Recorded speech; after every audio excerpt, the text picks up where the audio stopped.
Salam əziz şagirdlər, bu videomuzda da sizə növbəti bir qəbul sualını izah verəcəm. Sualın şərti belədir. Düzgün dördbucaqlı prizmanın diaqonalı 8 sm olub, oturacaqla 60 dərəcəli bucağı əmələ gətirir. Prizmanın həzmini tapın.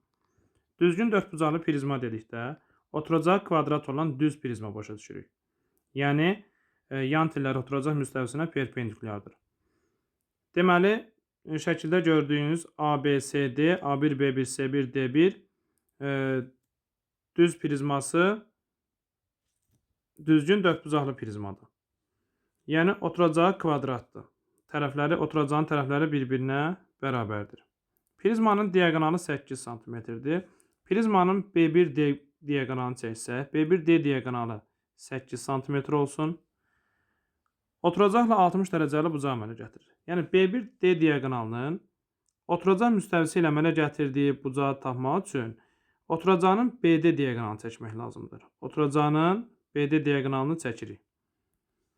BD diaqonalı ilə oturacağın diaqonalı ilə B1D prizmanın diaqonalı arasında qalan bucaq həmin bu bucaq 60 dərəcədir. Və düz prizma olduğuna görə B1B BB1 oturacaq müstəvisinə perpendikulyar olduğuna görə B1BD bucağı 90 dərəcə olur. Bu bucaq olur 90 dərəcə. Və burada bir düz bucaqlı üç bucaq yaranır. 60-90-dırsa B1D bucağı da olur, deməli 30 dərəcə. Burada 30-60-90 üç bucağı yaranır. 30-un qarşısındakı katet, yəni BD hipotenuzun yarısına bərabərdir. 8-in yarısı 4-dür.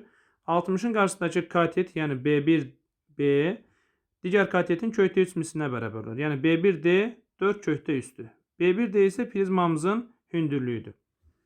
Bizdən prizmanın həcmini istəyir. Prizmanın həcmi V bərabərdir. S oturacaq vurulsun H düsturuna hesablanır.